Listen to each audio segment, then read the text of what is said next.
আজকে অনেক সন্তান কেমন যেন সুন্দরী স্ত্রী পাইয়া কেমন যেন মাকে ভুলে যেতে বসেছে। আল্লাহর নবী বললেন এটা হলো কিয়ামতের একটা আলামত। আমাদের সমাজের মধ্যে আছে না না?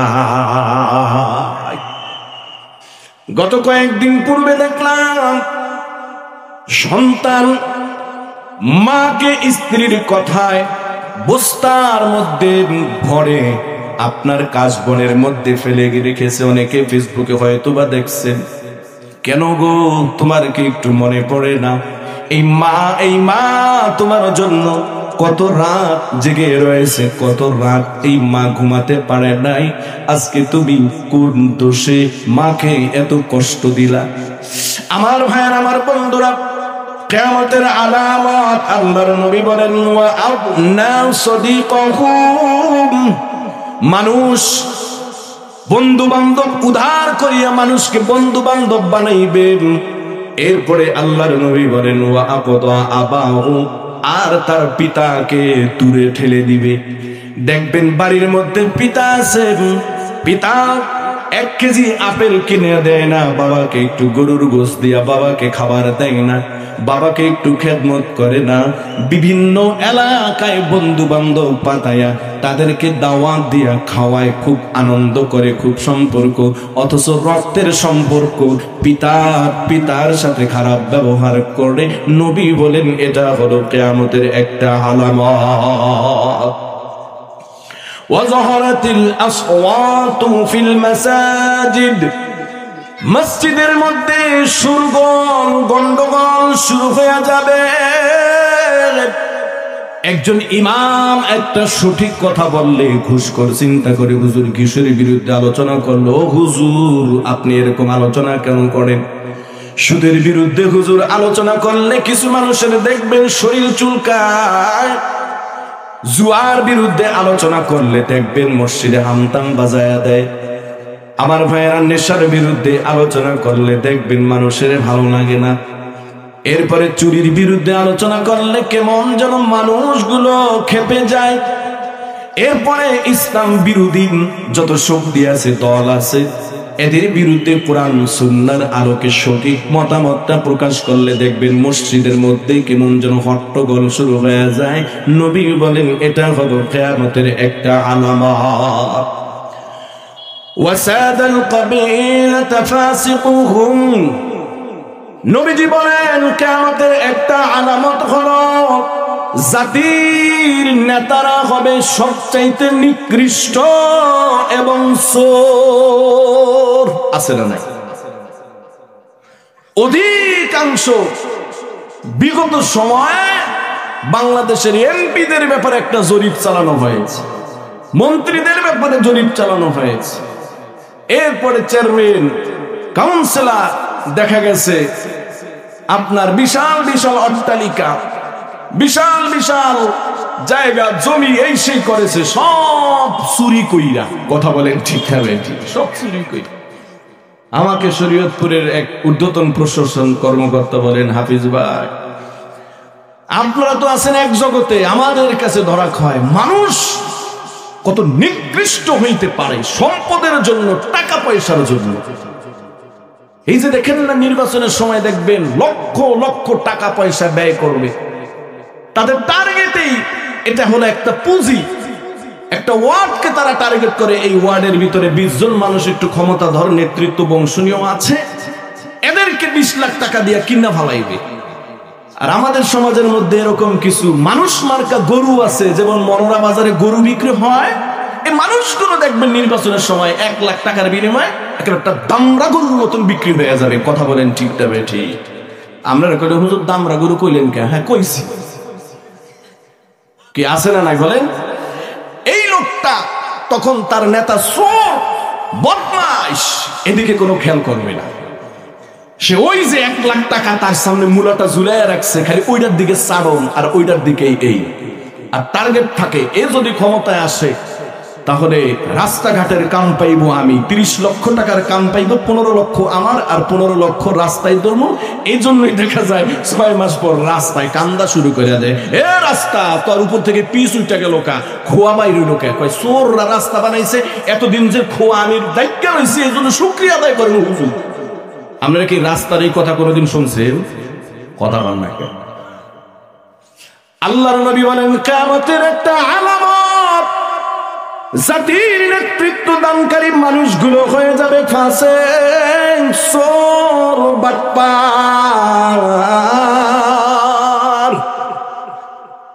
আর এই চোর বাটপার গুলোকে এক শ্রেণীর মানুষ সমর্থন করবে। من يشفع شفاعة حسنة يكن له نصيب منها ومن يشفع سيئة يكن له। আয়াতে আল্লাহ তাআলা বলেন ইলা আখির আয়াত, যারা মানুষকে ভালো দিকে সমর্থন করবে, ভালো মানুষকে সহযোগিতা করবে, এই মানুষটা সংসদে গিয়ে যত ভালো কাজগুলো করবে, এই ভালো কাজের একটা ফজিলত যেই মানুষটা সহযোগিতা করেছে সে পাবে। আর যেই মানুষটা টাকার লোভে, সম্পদের আশায় একটা চোরকে, ডাকাতকে, জুয়াখোরকে, সম্পদ লুণ্ঠনকারীকে, বিশাল বিশাল চোর ডাকাতকে সমর্থন করছে, আকল দ্বারা একটু চিন্তা করে না এই যে লোকটা যে আমাকে 1 লাখ টাকা দিল, একটা ওয়ার্ডের মধ্যে যদি এমন 20 লাখ টাকা দেয়, এই 2 আসনের, এই শরীয়তপুর, পালং, জাজিরা, অথবা একটা আসনের মধ্যে মনে করেন এরকম ওয়ার্ড আছে 99টা, আমাদের এই 99টা ওয়ার্ড আছে, এই 99টা ওয়ার্ডে যদি 20 লাখ কইরা ব্যয় করে, সে কত টাকা ব্যয় করলো? এই টাকাগুলো মনে হয় জিব্রাইল ফেরেশতা তারে দিয়ে গেছে। হ্যাঁ, কি দিয়া সে কামাইছে? এই চুরি কইরা, এই চুরা টাকার পিছনে কিছু চুরা স্বভাব লোকগুলো দৌড়ায়। আহা, এই টাকাগুলো অসৎ পন্থার, এই টাকাগুলো, এটা গুয়ের চাইতেও খারাপ। এটা কিসের চাইতেও খারাপ বলেন? মরা গরু পয়সা গেলে এটার চাইতেও খারাপ। এই টাকা 20টার চাইতেও খারাপ। এর পিছনে কিছু টুরি মাথায় দিয়া মানুষ দৌড়ায়, দৌড়ায়, নেককার মানুষগুলো দৌড়ায় এই টাকার পিছনে। এজন্য এই সকল মুনাফিক মার্কা মুসলমানদের কারণে আমাদের দেশের জোটে যত চোর বাটপার ক্ষমতাধর, কথা বলেন ঠিক না? আল্লাহ বুঝ না দিলে কবরে গিয়া সাইজ করবো, হাসরে গিয়ে সাইজ। আল্লাহ বুঝ দেখ, আমিন কোন জোরে। আমার ভাইয়ের, আমার বন্ধুরা, আল্লাহর নবী বলেন ওয়া কানা যাঈমুল কওমি আরদাদাহুম, যখন মানুষ মানুষকে সম্মান করবে ক্ষতির ভয়ে, আজকে অমুক নেতাকে সালাম দেয় আসসালামু আলাইকুম, ওরে আদবের সালাম দেয় না ভয়ে সালাম দেয়? যদি ওরে সালাম না দেয়, পরের দিন দোকানে কিছু সন্ত্রাসী পাঠায় দিবে, বলেন সাদা দেন আছে না নাই? ওরে মানুষ সম্মানের সালাম দেয় না, সালাম দেয় ভয়ে। কারণ যদি ভয়ে সালাম না দেই, মারামারি হয়েছে ওই যে নড়িয়াতে, সেই কেদারপুরে শরীয়তপুর বৈশাখল মিটিং করে ওই মামলার আসামিটা ওরে ঢুকাইয়া দেয়। কারণ আমরা না ক্ষমতাধর সালিম, আছে না নাই? বলে এই কারণে মানুষ কি এই কাজগুলোকে হয় না হয় না? জোরে বলে এই কাজগুলো হয়। আল্লাহর নবী বলেন এভাবে মানুষ কি বলে, ওয়াকুরিমার রাজুলু মাখাফাতি শাররিহি। আল্লাহর নবী সাল্লাল্লাহু আলাইহি ওয়াসাল্লাম বলেন, যখন তোমরা দেখবে গায়িকা এবং নায়িকাদের সংখ্যা সমাজের মধ্যে বেশি বৃদ্ধি পাবে, সমাজের মধ্যে গান বাজনা অশ্লীল সিনেমাগুলো বৃদ্ধি পাবে।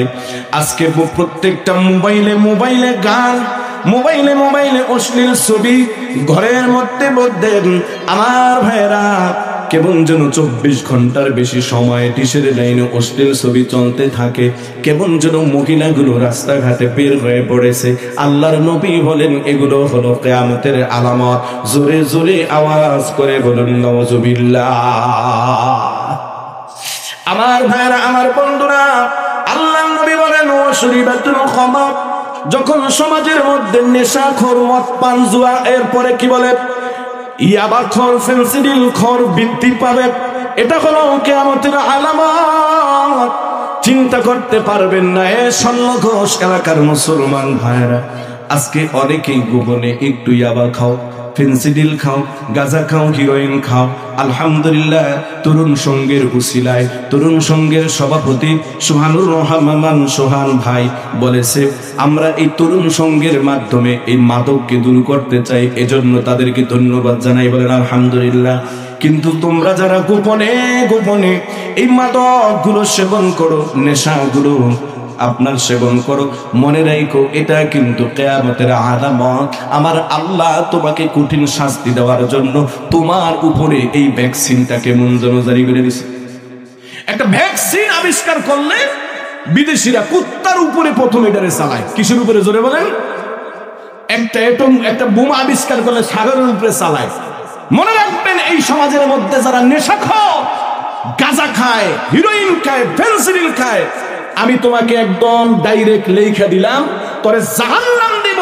এজন্য ফেরেশ কি বলে, শয়তান তোরে পড়ায়া পড়ায়া তোর উপরে ওই গাঁজাগুলো, ভ্যাকসিন নামক গাঁজা জাহান্নামে যাওয়ার একটা প্রোডাক্ট তোর উপরে শয়তান সোয়ার হয়েছে। কথা বলেন না আছে না নাই? জোরে বলেন।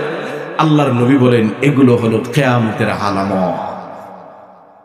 আমার ভাইয়েরা, যে কথা বলতেছিলাম, আল্লাহ তাআলা বলেন, ইয়া আইয়ুহান নাসু তাকু রাব্বাকুম ইন্না যালজালাতাস সাআতি শাইউন আযীম। হে মানুষ, আল্লাহকে ভয় করো, নিশ্চয়ই কিয়ামতের দিনের কম্পন খুব ভয়াবহ কঠিন ব্যাপার। কেমন কঠিন ব্যাপার হবে আল্লাহ তাআলা সূরা হজরের ২য় আয়াতে বলে দিলেন, ইয়াউমা তারাউনাহা তাতফালু কুল্লু মুরদিআতিন আম্মা আরদাআত ওয়া তাদউ কুল্লু যাতি হামলিন হামলাহা ওয়া তাওয়ান নাস সুকারা ওয়া মা হুম বিসুকারা ওয়ালাকিন্না আযাবাল্লাহি শাদীদ। আল্লাহ রাব্বুল আলামিন দুনিয়ার মানুষদেরকে জানায় দিলেন, হে দুনিয়ার মানুষ, কিয়ামতের ওই কঠিন ভয়াবহতাকে ভয় করো, চিন্তা করো। এটা কিন্তু খুব কঠিন ব্যাপার। মানুষ কিয়ামতের কম্পনের ভয়ে, সন্তান গর্ভধারণী মা গর্ভ থেকে সন্তানটা খসে পড়বে, টের পাবে না। কেমন যেন সন্তানটা আপনার কোল থেকে পড়ে যাবে, মা টের পাবে না। এই মুসলমান ভাইরা আমার, এই অবস্থাটা মানুষের কখনো হয় যখন নিজের উপরে নিজের কোনো নিয়ন্ত্রণ থাকে না। মানুষগুলো কিয়ামতের বিভীষিকাময় ভয়াবহ অবস্থা দেখে মানুষগুলো কাঁপাতে থাকবে। কাঁপাতে কাঁপাতে এমন একটি অবস্থা উপনীত হয়ে যাবে, মনে হবে এই মানুষগুলো কেমন যেন মাতাল। আল্লাহ বলে, হে নবী, না না, এরা কেউ মাতাল নয়, এরা কেউ পাগল নয়। আজকে কিয়ামতের দিন এই বিভীষিকাময়ের এই আযাব স্বচক্ষে দেখে মানুষগুলো এরকম পাগলের মতন করতেছে। কেমন ভয়াবহ কিয়ামতের ময়দান হবে। আল্লাহ রাব্বুল আলামিন পবিত্র কোরআনের 99 নম্বর সূরা সূরা জিলজালের মধ্যে বর্ণনা দিলেন, ইযা যুলজিলাতিল আরদু জিলজালাহা ওয়া আখরাজাতিল আরদু আথকালাহা ওয়া ক্বালাল ইনসানু মা লাহা। ভয়াবহ কম্পন হবে কিয়ামতের দিন। জমিন যখন তার ভিতর থেকে সব কিছু বের করে দিবে, মানুষ তখন বলা বলি করতে লাগবে, হায় হায় কি অবস্থা উপনীত হলো। ইয়াউমা ইযিন তুহাদ্দিসু আখবারাহা, সেদিন প্রতিপালকের নির্দেশে জমিন তার বুকের উপরে সংঘটিত বিআন্না রাব্বাকা আওহা লাহা, সমস্ত ঘটনাকে বলে দিবে। এরে আমার বাবারা, যুবক ভাইয়েরা, চুরি করছো কেউ দেখে নাই, মাটির উপরে চুরি করছো, এই মাটিটা তোমার এই চুরির ঘটনাটা বলে দিবে। ধর্ষণ বা অন্য অন্য অশ্লীল কাজগুলো করছো, এই জমিনের উপরে করছো, জমিন বলে দিবে। এরে আমার পর্দার অন্তরালের মা, স্বামীটা বাড়ির বাহিরে ছিল, বিদেশ অথবা ঢাকা কাজে ছিল, এই সুযোগে অন্য পুরুষের সাথে অন্যায় কাজে লিপ্ত হয়েছো। মাগো ভেবেছো কেউ এই দৃশ্য দেখে নাই, আবার আল্লাহ সব দেখেছে। এই ছবি কিয়ামতের দিন এই কথাগুলো বলে দিবে।